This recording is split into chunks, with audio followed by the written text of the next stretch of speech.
हजारीबाग के पुरातात्विक स्थल बोहरनपुर में भारतीय पुरातत्व सर्वेक्षण विभाग ने फिर से खुदाई का कार्य प्रारंभ कर दिया है।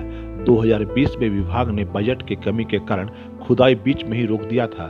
एक बार फिर से पुरातात्विक सर्वेक्षण विभाग की टीम ने खुदाई का कार्य प्रारंभ किया है। खुदाई स्थल पर फिर से मृत भांड मिलना शुरू हो गया है। 2 टीलों पर वर्तमान समय में खुदाई चल रहा है। ऐसा बताया जा रहा है कि अब खुदाई का क्षेत्र बढ़ेगा। इस केंद्र में अब तक पुरातात्विक अवशेष मिल चुके हैं, जिसमें खंडित मूर्तियां, अष्टकमल, मिट्टी के बर्तन, पौराणिक लिपि में अंकित पत्थर के टुकड़े समेत कई मूर्ति शामिल हैं। अब पटना से आए पदाधिकारी कहते हैं कि हम लोग फिर से यहाँ खुदाई का कार्य शुरू कर दिए हैं। यह महत्वपूर्ण क्षेत्र है पुरातात्विक विभाग के लिए। ये एक बुद्धिस्ट इम्पोर्टेंस का स्थल है, क्योंकि जिस तरीके की हमें यहाँ से लास्ट ईयर फाइंडिंग हुई है, यहाँ पे महत्वपूर्ण स्कल्पचर्स मिले हैं जिसमें जो बुद्धिस्ट एफिनिटी के हैं। तो ये आसानी से कहा जा सकता है कि यह एक बुद्धिस्ट सेटलमेंट रहा है एरिया।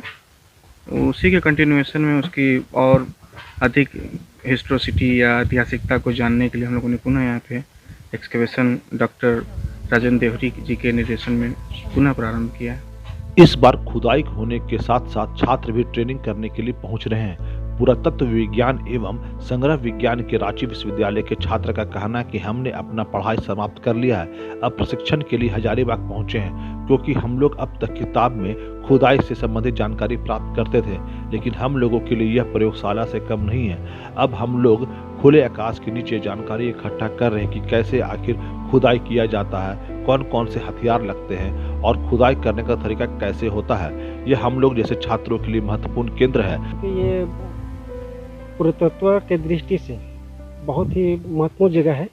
जैसे मैं तो अब पहली बार आया हूँ यहाँ पर। खुदाई जब से 31 तारीख से हो रही है, तो मुझे शिक्षकों ने यहाँ पर शिक्षण हेतु भेजा। मैं सबसे पहले आर्कोलॉजी म्यूजियोलॉजी का विद्यार्थी हूँ।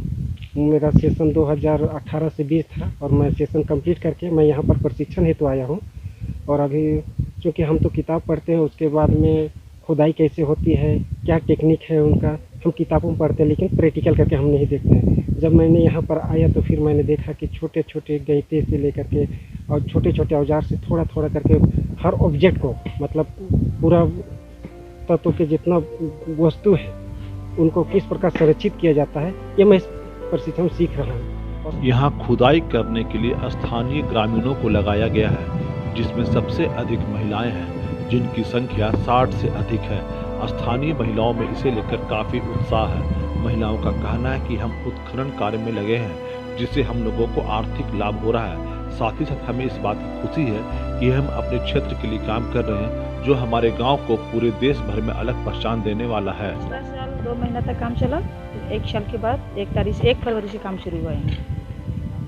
कितना फायदेमंद हो रहा है यहाँ? सबको तो फायदा ही लग रहा है। बेरोजगार महिला लोग को काम मिल जा रहा है और यहाँ का पहचान भी बन जा रहा है इस गांव का। हम लोगों को यहाँ पर खुदाई हो रहा है, रोजगार मिला हम लोग को। यहाँ का खुदाई होने पर हम लोग का संचालक होगा, नाम होगा इस गांव का, और हम लोग को सबको खुशी है।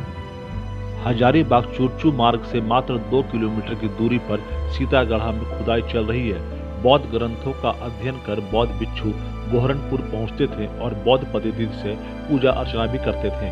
बौद्ध साहित्य में उक्त स्थल को ओल्ड बनारस रोड के बगल में बताया गया है। ओल्ड बनारस रोड उड़ीसा से बनारस को जोड़ता है। यह क्षेत्र बौद्ध सर्किट के रूप में भी देखा जा रहा है। ऐसे में क्षेत्र की अलग पहचान और गरिमा पूरे देश भर में बनने जा रही है। जरूरत है सरकार को इस क्षेत्र को और भी अधिक विकसित करने का, ताकि रोजगार के साथ साथ क्षेत्र को अलग पहचान भी मिले। गौरव प्रकाश, ईटीवी भारत, हजारीबाग।